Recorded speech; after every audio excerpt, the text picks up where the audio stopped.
So, hello बच्चों party, welcome back to STBZ and this is Sandeep भैया from IIT Guwahati and guys very good morning to all of you and guys मुझे पता है आप जोसा के choice filling में आप सारे के सारे लोग काफी ज्यादा व्यस्त होंगे, बहुत अच्छे से रिसर्च करके अपनी चॉइस फिलिंग बना रहे होंगे और मोस्ट ऑफ द लोगों ने मॉक 1 के लिए भर भी दिया होगा। लेकिन ध्यान रखिएगा मॉक 1 का रिजल्ट आने के बाद से अपने को चॉइस फिलिंग में चेंजेस बहुत सारी करनी होती हैं क्योंकि बहुत सारे लोगों का ऑर्डर जो है अप्रोप्रिएट नहीं होता है। लेकिन जो STBZ के स्टूडेंट्स हैं आप टेंशन मत लो, हम लोग कोशिश यही करते हैं कि बेस्ट ऑर्डर बने, बेस्ट चॉइस फिलिंग प्रेफरेंस बने ताकि आपको आपके रैंक के अकॉर्डिंग एक बेस्ट कॉलेज मिल पाए। बट फिर भी आपको भी वेरिफिकेशन करने की आवश्यकता है। बट अभी चॉइस फिलिंग आप बना रहे हो मेरे को पता है और उसमें कुछ चीजें मैं थोड़ा सा एड ऑन करना चाह रहा हूं। मैं इस पर बात पहले भी करना चाह रहा था बट टाइम नहीं मिला। अब देखो यार अभी फिर 5 बजे 5 बजे वीडियो बना रहा हूँ क्योंकि दिन में वीडियो बनाने का बिल्कुल टाइम नहीं मिलता है, इतना ज्यादा कॉल्स आते हैं और बच्चों की चॉइस फिलिंग में बिजी रहता हूँ।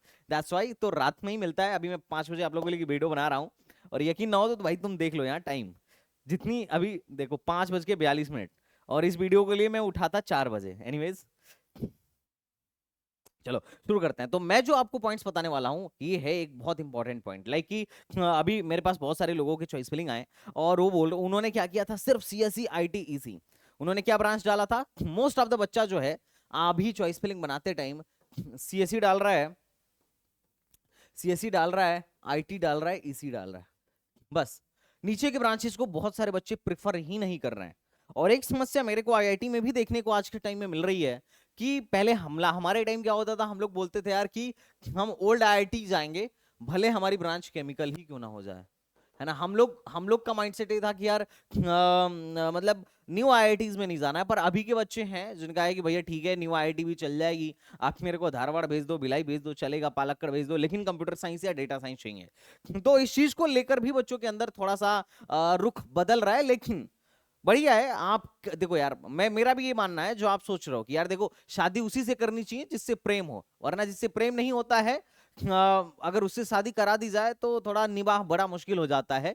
लेकिन समस्या ही यही है कि अभी हमें कैसे पता है प्रेम है कि नहीं है, क्योंकि हो सकता है प्रेम की बजाय अट्रैक्शन भी हो। बट एनीवेज तो अभी आप जो ब्रांच मांग रहे हो क्या आप सच में उसमें बहुत ज्यादा इंटरेस्टेड हो या भेड़ चाल देख रहे हो या पैसा देख रहे हो, क्या देख रहे हो? बट मतलब लाइक मोस्ट ऑफ द लोगों को तो पता ही नहीं है कि MNC में क्या पढ़ाया जा रहा है। आज के टाइम में MNC के पीछे लोग भाग रहे हैं। डेटा साइंस का एग्जैक्टली सब्जेक्ट क्या है, बहुत सारी चीजों को लेकर बच्चों को कुछ भी आइडिया नहीं है। बट पीपल आर आस्किंग क्योंकि बड़ा पैकेज तो भाई CSE में ही लग रहा है और ये बात फैक्ट भी है। और बच्चा कह रहा है भैया बस CSE दिला दो, कोई दिक्कत नहीं है, नहीं मिला तो EC तक दिलाना। और EC भी इसलिए ले रहा है कि हम जो है कोडिंग करके IT सेक्टर में बैठ जाएं। तो इसको लेके मैं थोड़ी बातें चीजें आपके साथ शेयर करना चाह रहा हूं। पहला कि देखो यार अगर तुम्हें कोडिंग ही करना है तो टॉप के IITs में या इनफैक्ट NITs में भी मैंने ये चीज बड़ा ही ज्यादा फील किया है कि नीचे वाले ब्रांचेस के बच्चे भी कोडिंग करते हैं। केमिकल का बच्चा भी कोडिंग कर रहा है, मेटलर्जी का भी बच्चा कोडिंग कर रहा है और मटेरियल का भी बच्चा कोडिंग कर रहा है। और इन सारों के पास भी एक अच्छी अपॉर्चुनिटी है कि ये लोग क्या हो सके कोडिंग करके IT सेक्टर में SD रोल के लिए या किसी भी टेक फील्ड में प्लेस्ड हो सके डायरेक्ट अपने कोर जॉब से हटके भी ये लोग कोडिंग के सेक्टर में जा सकते हैं बिल्कुल, और जाते भी है बहुत बार। मतलब मोस्ट ऑफ द 60-70% कंपनीज इनको क्या करती हैं, अलाउ कर देती हैं। और यही रीजन है कि परसेंटेज प्लेसमेंट इनमें भी अच्छा है। तो इस चीज को लेकर थोड़ा सा मैं अभी बात करना चाह रहा था। और एक और फैक्टर जो आपको थोड़ा सा ध्यान देना चाहिए वो है branch change in IITs, branch upgradation rule. मतलब अगर फर्स्ट ईयर में मान लो किसी IIT में आप केमिकल में जा रहे हो तो वहां पर आप 1 साल बाद अपनी ब्रांच अपग्रेड करा के CSE में भी पहुंच सकते हो, ये बात बिल्कुल फैक्ट है। और CSE मैकेनिकल इलेक्ट्रिकल आप जिसमें चाहो उसमें जा सकते हो, बस CPI ढंग की होनी चाहिए। लेकिन समस्या यह है कि बहुत सारे IITs ने, बहुत सारे NITs ने इसको बंद कर दिया, लेकिन अभी भी कुछ में पॉसिबल है। अब जिन जिन में बेटा पॉसिबल है उनके नीचे वाले ब्रांचेस को भी आपको प्रेफरेंस देना चाहिए। मेरा पॉइंट नंबर 1 ये है, क्योंकि हो सकता है कि आपकी रैंक बहुत अच्छी नहीं हो, आपके रैंक पर बहुत अच्छा कॉलेज नहीं मिल रहा हो, और बहुत सारे बच्चों को मैं देख रहा हूं नीचे की GFTI की तरफ भाग जा रहे हैं कि भैया कंप्यूटर साइंस मिल जाएगा। लेकिन उन GFTIs में सच बात बताऊं तो जो तुम्हें NIT मिल रही है ना, उस NIT के केमिकल से भी खराब प्लेसमेंट है और एक्सपोजर तो बिल्कुल NIT के तुलना में कुछ है ही नहीं। और अगर मैं इसकी बात करूं कि भाई करियर कैसा है, तो डिग्री बहुत सारी जीएफटीआई जैसी हैं जहां आपको डिग्री भले मिल जाएगी, लेकिन उस प्रोग्राम का आउटकम जो एक एक्सपेक्टेड होता है बीटेक करने के बाद, वो शायद आपको ना मिले। तो that is the very important thing. और दूसरा है माइनर डिग्री। माइनर डिग्री के बारे में लोग ज्यादा बात नहीं करते हैं, लेकिन आपको माइनर डिग्री के बारे में भी मैं थोड़ा सा चीजें रिमाइंड कराना चाहता हूं, क्योंकि जहां जहां ब्रांच ऑफ ग्रेजुएशन अलाउड है, आपको क्या करना चाहिए, उसके नीचे वाले ब्रांचेस को भी थोड़ा बहुत डालना चाहिए। हालांकि मैं ये नहीं बोल रहा हूं कि अगर ब्रांच अपग्रेडेशन अलाउड है तो ये बात कंफर्म है कि आप सीएस में ही पहुंच जाओगे ब्रांच अपग्रेड करा के केमिकल से। लेकिन अगर आप मेहनत करते रहे कंटिन्यूअस, सीपीआई ठीक ठाक लाए, तो अपने नीचे वाली ब्रांच से उठ के सर्किटल ब्रांच तक तो जाया ही जा सकता है। और मैंने जाते हुए लोगों को देखा है। सीएससी में तो बहुत मारामारी होगी, लेकिन इलेक्ट्रिकल, इलेक्ट्रॉनिक्स या फिर केमिकल से उठ के और ऊपर वाली ब्रांचेस तक तो पॉसिबल है जाना, है ना। थोड़े कम सीपीआई में भी हो जाता है, लेकिन उसके लिए मेहनत चाहिए। और बहुत लोगों का ऐसा भी हो सकता है कि ब्रांच अपग्रेड ना हो, क्योंकि हर बार ब्रांच अपग्रेड ना होगा इसकी कोई गारंटी नहीं होती है। जो वैकेंट सीट होती है उस पे ही ब्रांच अपग्रेड होता है, लेकिन ब्रांच फिर भी अपग्रेड होता है। अब बात सवाल ये है कि भैया कहां कहां ब्रांच अपग्रेड होता है और माइनर डिग्री क्या है और कौन कौन से कॉलेजों में माइनर डिग्री का प्रावधान है। देखो, पहले तो ब्रांच अपग्रेडेशन तो तुम समझ गए होगे कि फर्स्ट ईयर में अगर मैं किसी नीचे की ब्रांच में पढ़ रहा हूं और वो कॉलेज ब्रांच अपग्रेडेशन अलाउ करता है, पहले के टाइम में most of the IITs allow करते थे, मोस्ट ऑफ द एनआईटी, सारे एनआईटी, सारे आईआईटीज, भारत का सारा engineering colleges, most of the सारे इंजीनियरिंग कॉलेज ब्रांच अपग्रेडेशन को अलाउ करते हैं। और फर्स्ट ईयर में सबका सब्जेक्ट कॉमन होने के पीछे का रीजन भी यही था कि भैया ठीक है, फर्स्ट ईयर में सब एक सब्जेक्ट पढ़ लो, बाद में क्या होगा, बाद में अपना ब्रांच चेंज कर लेना जिसको जिधर जिधर स्विच करना हो। अब ये चीज बहुत ज्यादा कारगर साबित नहीं हो रही है, तो आईआईटीज ने, एनआईटीज ने बंद करना शुरू कर दिया। बट अभी भी स्टेट कॉलेजों में होता है, मोस्ट ऑफ द कॉलेजेस में ये चीजें होती हैं, ब्रांच अपग्रेडेशन फर्स्ट ईयर के बाद होता है, पॉसिबल भी है और बहुत टफ नहीं है। लेकिन ब्रांच अपग्रेडेशन आपको समझ में आ गया होगा कि फर्स्ट ईयर में नीचे के ब्रांच में अगर एंट्री मिल जाती है तो भी उस कॉलेज में, विद इन द कॉलेज, हम ब्रांच अपग्रेड करा सकते हैं। थोड़ा मेहनत करके हम सिविल से, केमिकल से सीधे सीएससी तक जा सकते हैं, इलेक्ट्रॉनिक्स तक जा सकते हैं। दूसरा जो पॉइंट है वो है माइनर डिग्री का। देखो, माइनर डिग्री क्या होता है मैं तुम्हें बताता हूँ। जैसे मेरे कॉलेज में, आईआईटी गुवाहाटी में, क्या है कि थर्ड ईयर में आपको माइनर डिग्री लेने का मौका मिलता है ना। अब होता क्या है इसमें कि मान लो मैंने बीटेक किया है इलेक्ट्रॉनिक्स एंड कम्युनिकेशन इंजीनियरिंग में और मैंने को माइनर डिग्री करना है कंप्यूटर में, तो मैं क्या कर सकता हूँ, कंप्यूटर में माइनर कर सकता हूँ मेरे डिग्री के साथ साथ, मेजर डिग्री इन इलेक्ट्रॉनिक्स के साथ साथ उसमें एक माइनर डिग्री भी अवार्ड किया जाएगा कि बच्चे का जो मेजर है ये है और माइनर है ये है। मतलब मोस्ट ऑफ द कॉलेजों में, अलग अलग कॉलेजों के रूल अलग अलग होंगे, लेकिन माइनर डिग्री बहुत सारे कॉलेजेस प्रोवाइड करते हैं। अब माइनर डिग्री का फायदा क्या है, बच्चे पूछेंगे। तो देखो यार, माइनर डिग्री का फायदा ये है कि बहुत सारी कंपनीज में एक अच्छा, एक तो माइनर डिग्री आप करोगे तो उसमें क्रेडिट होता है और सब्जेक्ट्स भी होते हैं। लेकिन मान लो कंप्यूटर साइंस के अंदर माइनर डिग्री कर रहे हो तो उसमें इतने क्रेडिट्स हैं और इतने सब्जेक्ट्स हैं जो आपको कवर करने ही करने हैं अगर आप माइनर डिग्री चाहते हो तो वो सब्जेक्ट पढ़ते हो, कंप्यूटर के सिलेबस को पढ़ते हो, तो एक तो आपका एक अच्छा खासा फाउंडेशन बिल्डअप हो जाता है। दूसरा, कंपनीज बहुत सारे एलिजिबल करना शुरू होती हैं कि अच्छा अच्छा इसका कंप्यूटर में माइनर है, ठीक है, और एक इंप्रेशन भी अच्छा पड़ता है। मतलब एक विदाउट माइनर व्यक्ति है और एक माइनर डिग्री वाला व्यक्ति बैठा है कंप्यूटर साइंस में, चाहे वो किस भी बैकग्राउंड से हो, तो आईटी सेक्टर पर भी जो कंपनीज उस पर्टिकुलर रोल के लिए आपको ले जाने आएगी, उस पर एक अच्छा इंपैक्ट पड़ेगा and they will prefer you more. तो this is a positive point. तो आप नीचे के ब्रांच में होके भी माइनर डिग्री भी ले सकते हो और साथ ही साथ कोडिंग भी कर सकते हो और आईटी सेक्टर में भी जा सकते हो, ये भी एक ऑप्शन होता है। और बहुत सारे बच्चे माइनर डिग्री को के बारे में जानकारी नहीं रखते हैं, पर ये एक अच्छी चीज है जो आईआईटीज में, नाइटीज में, इनफैक्ट डीटीयू में, अभी यूपी में आरजीआई पीटीए, बहुत सारे कॉलेजों में देखने को मिल जाती है। अब अगर आप इस पर एक डिटेल वीडियो चाहो कि भैया कहाँ कहाँ माइनर डिग्री है और किस किस डिपार्टमेंट में लिया जा सकता है, अगर आप कहोगे तो इस पर बात कर लूंगा। लेकिन अभी मैं बात करूंगा ब्रांच चेंज पर, क्योंकि अभी आप चॉइस फिलिंग अगर बना रहे हो अपनी, तो ब्रांच चेंज पर थोड़ा सा ध्यान रखिए। इनको जहां जहां ब्रांच अपग्रेडेशन अलाउड है वहां थोड़ा थोड़ा नीचे की ब्रांच जहां तक आप जा सकते हो, मैं नहीं बोल रहा हूं कि सारी नीचे की ब्रांचेस डाल दो, नहीं, क्योंकि नहीं अपग्रेड हुआ तो जहां तक आप जा सकते हो कि अगर ब्रांच नहीं भी अपग्रेड हुआ तो मैं इसमें यहां तक पढ़ सकता हूं, आप थोड़ा सा क्या कर सकते हो, रख सकते हो। और अगर कभी रखने की बात आए, जैसे मान लो फॉर एग्जांपल अगर मैं बात करूं तो बहुत सारे कॉलेजेस है, जैसे मान लो इंदौर है, जैसे रुड़की है, खड़गपुर है, ठीक है, आप समझो रुड़की है, खड़गपुर है। अब नीचे की ब्रांच दोनों दोनों में लगभग सिमिलरिटी है। अब नीचे की ब्रांच आप केमिकल इसकी भी डाल रहे हो और इसकी भी डाल रहे हो, तो मैं बोलूंगा यार खड़गपुर की केमिकल जनरली लोग ऊपर डालेंगे क्योंकि ये ऊपर आता है रुड़की के, लेकिन मैं कहूंगा कि तुम ना रुड़की का केमिकल ऊपर डालो, खड़गपुर का नीचे डाल दो। रीजन क्या है, क्योंकि अगर खड़गपुर का केमिकल मिल गया तो कर्सर रुड़की तक आएगा नहीं, और अगर रुड़की का केमिकल मिलता है तो बढ़िया बात है, हम बाद में अपग्रेड कराने का मेरे पास चांस रहेगा। सेम चीज तुम मद्रास में कर सकते हो, क्योंकि मद्रास में भी क्या है, मद्रास में ब्रांच अलाउड नहीं है ब्रांच चेंज करना, पर कानपुर में अलाउड है। तो अगर नीचे की ब्रांच ले ही रहे हो तो मद्रास में लेने के बजाय कानपुर में लो। कानपुर में एटलीस्ट एक होप तो रहेगा कि थोड़ा बहुत मेहनत करके अपग्रेड करा लेंगे। देखो प्लेसमेंट में बहुत ज्यादा फर्क पड़ना नहीं है, कानपुर भी बेस्ट है, मद्रास भी बेस्ट है, और सेम ब्रांच की बात किया जाए तो थोड़ा बहुत ऊपर नीचे कर सकते हैं, इस चीज को देखते हुए कि एटलीस्ट हमारी ब्रांच जो है थोड़ी सी क्या हो जाएगी, अच्छी हो जाएगी। तो आप इस बात को भी ध्यान में रखिएगा। और जिन लोगों ने चॉइस फिलिंग में मद्रास को ऊपर रख लिया है या ऐसे रख लिया है, आप रखो। अगर आप मद्रास लवर हो मद्रास को ऊपर रखो, कानपुर लवर हो कानपुर को ऊपर रखो, लेकिन इस पॉइंट को भी अपने दिमाग में फिट रखो कि अगर आप नीचे की ब्रांचेस ले रहे हो तो थोड़ा सा क्या करो, इसमें थोड़ा बहुत रेंजेस, थोड़ा मोड़ा, छोटा नहीं। ऐसा नहीं कि भैया ऐसा करते हैं गांधीनगर में ब्रांच चेंज है और मद्रास में ब्रांच चेंज नहीं है, एक काम करो गांधीनगर को ऊपर रेल दिया, ऐसा वाला काम नहीं करना है ना। थोड़ा मोड़ा चेंज किया जा सकता है।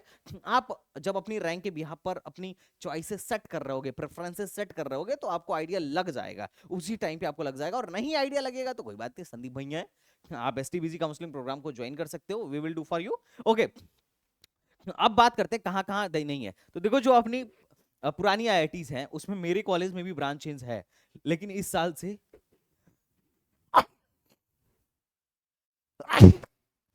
एक मिनट यार,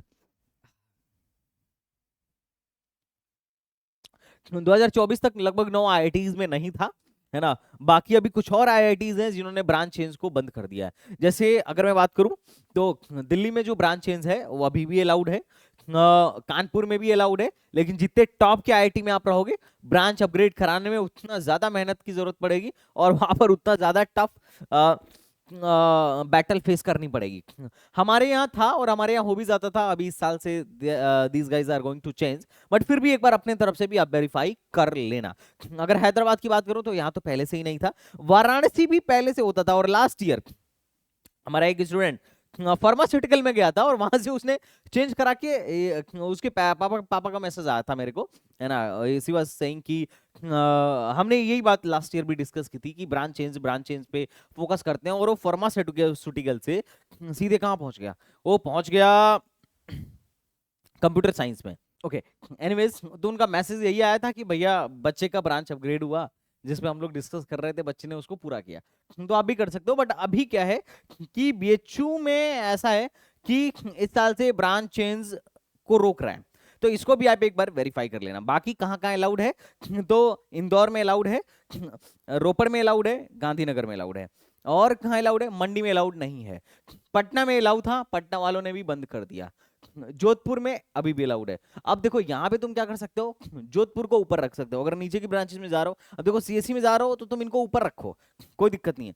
तुम्हें मन कर रहा है कि भैया पटना ऊपर रखे, पटना ऊपर रखो, मंडी ऊपर रखना चाह रहे हो मंडी ऊपर रखो, जोधपुर को नीचे रखना चाह रहे हो, कोई दिक्कत नहीं है। लेकिन तुम क्या कर सकते हो, अगर तुम्हें लग रहा हो कि नहीं नहीं हमें ऊपर की ब्रांच नहीं मिल रही, नीचे की मिल रही है, रैंक बड़ा खराब आ गई है, तुम जोधपुर को थोड़ा सा ऊपर कर सकते हो, सो दैट कि एक अपने पास चांस रहे कि हम क्या पा सके, एक ब्रांच अपग्रेडेशन का मौका पा सके। भुवनेश्वर धनबाद में तो पहले से ही अलाउड नहीं था, नए आईआईटीज में सब में अलाउड है, बस धारावाड़ में और जम्मू में अलाउड नहीं है। अब इसका तोड़ गया है, तुम पालक्कड़ को थोड़ा सा ऊपर कर दो, कोई दिक्कत नहीं है। भिलाई में अलाउड है, अबे तुम्हारी चॉइस है, तुम ऊपर करना चाह रहे हो या नहीं कर रहे हो। भिलाई अभी के टाइम में सबसे लिस्ट पोजीशन पर है आईआईटीज में। तो ये मैंने एक ऑर्डर भी आपको दिखा दिया, और कहाँ कहाँ पर अलाउड है कहाँ कहाँ पर नहीं अलाउड है ये भी मैंने बता दिया। और चॉइस फिलिंग में इन सबका भी ध्यान रखना, और इसीलिए मैं चॉइस फिलिंग के टाइम पे इस बात को कर रहा हूँ ताकि चॉइस फिलिंग एक परफेक्ट तरीके से बन सके। ओके बच्चा पार्टी, अब बात करते हैं एनआईटीज में। एनआईटीज में जो लोग लोअर ब्रांच ले रहे हैं उनको भी थोड़ा सा इन चीजों को ध्यान में रखना है। ब्रांच चेंज, अगर मैं ब्रांच चेंज की बात करूं तो ये है अपनी एनआईटीज। एनआईटीज में टॉप में तो अलाउड नहीं है भाई, है ना। टॉप में तो अपना अलाउड नहीं है। कहां कहां अलाउड है, नागपुर में अलाउड है, नागपुर में अलाउड है, और भोपाल में अलाउड है, दुर्गापुर में अलाउड है, जालंधर में अलाउड है, सिलचर में, पहले असम में सिलचर में अलाउड था, अभी के टाइम में सिलचर में अलाउड नहीं है। बाकी ये गोवा में अलाउड नहीं है, पटना वगैरह में अलाउड नहीं है, गोवा में अलाउड है। आईएसटी शिवपुर में अलाउड था, इन लोगों ने भी बंद कर दिया।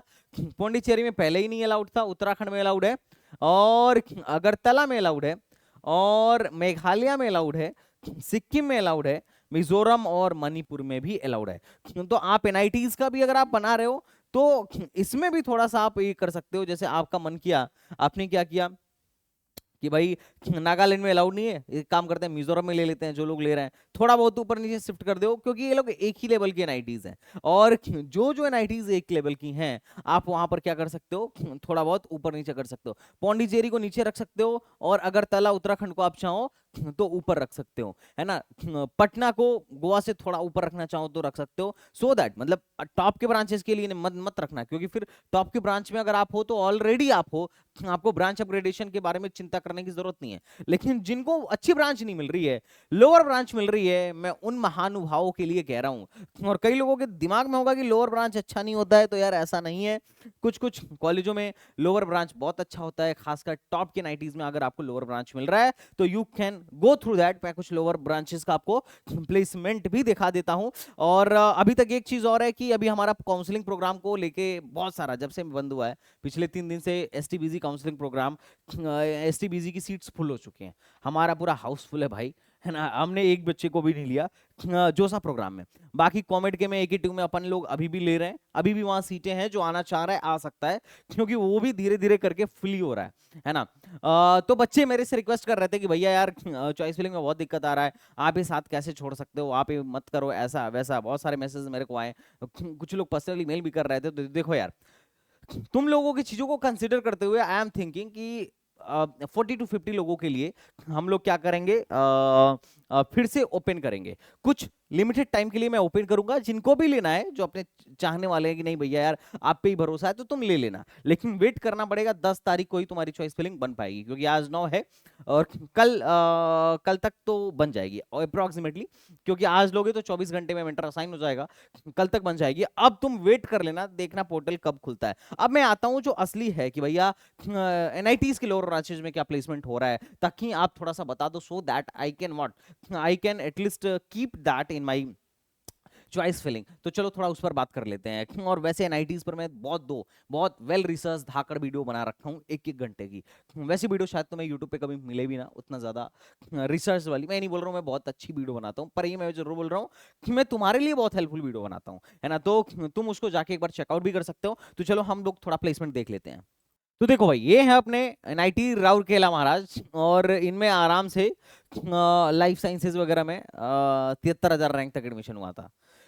अब देखो, एमएससी लाइफ साइंसेज मैं प्रेफर करने के लिए नहीं कहता, चाहे वारंगल ही क्यों ना हो, ठीक है। मतलब एमएससी वाले कोर्सेज, मैथमेटिक्स में फिर भी सोचा जा सकता है, फिजिक्स केमिस्ट्री का हाल बेहाल है, तो मैं ज्यादा प्रेफर करने के लिए आपको नहीं कहता हूँ। कभी कहोगे तो इस पर बात कर लूंगा, कभी लाइव आया तो। लेकिन अभी के टाइम पे जैसे यहाँ पर सेरेमिक है, माइनिंग है, ये सब 50,000 रैंक तक देखने को मिल जाता है। 42,000 पे सेरेमिक मिला था ओपन कैटेगरी को 2024 में, और 2023 में भी लगभग लगभग सेरेमिक 52,000 रैंक पर मिल गया था। और इस बार कट ऑफ जो है 2024 से तो लो जाएगा ही जाएगा। रीजन क्या है, क्योंकि एक राउंड बढ़ गया है, और सीसे में भी एक राउंड बढ़ा है, तो टोटल जोसा सीसे मिला के 2 राउंड बढ़ा है। तो देखो ये है शर्मिक और मिक, और ये मेटलर्जी जो 49,000 पे जाके बंद हुआ था, और 4 साल वाला 36,000 पे जाके बंद हो गया था, सिविल 33,000 पे जाके बंद हो गया था। तो मोटा मोटी 50,000 रैंक तक भी मतलब टॉप के 90 में एंट्री मारने का स्कोप है।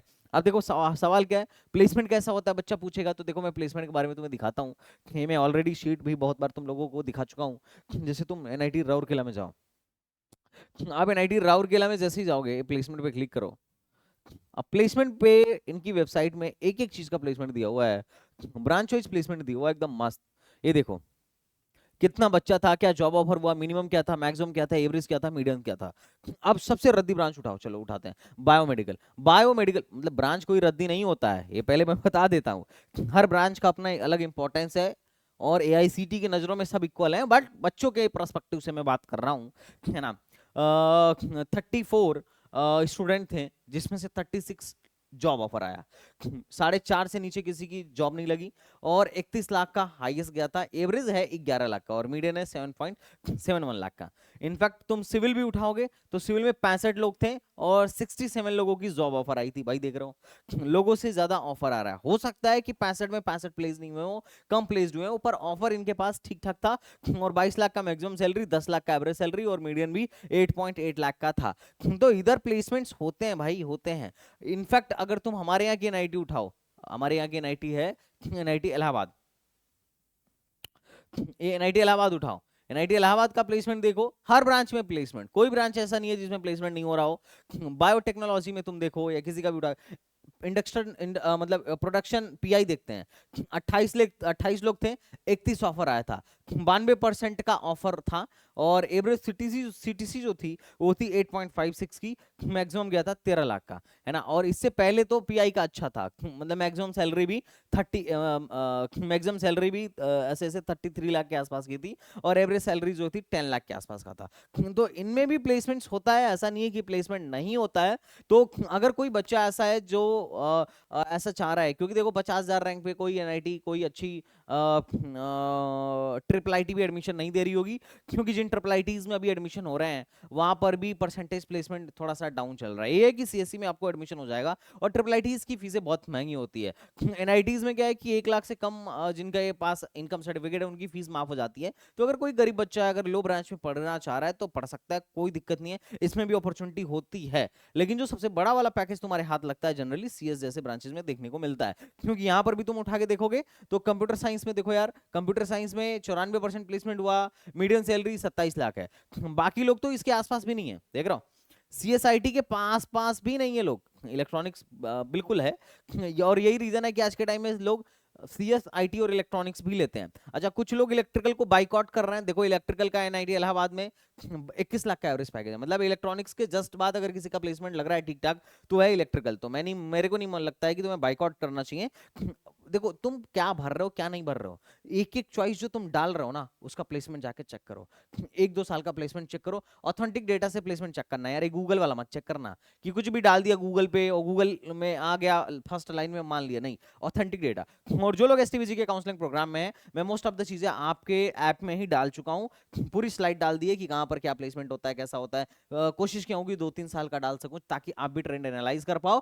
बाकी अगर किसी भी प्रकार की हेल्प की जरूरत हो तो कमेंट बॉक्स में बताओ, योर संदीप भैया is already here for your help. तो चलो अगर वीडियो अच्छी लगी हो तो लाइक शेयर सब्सक्राइब कर देना, और मिलते हैं किसी नेक्स्ट वीडियो में। तब तक के लिए बाय बाय, टाटा एंड जय हिंद।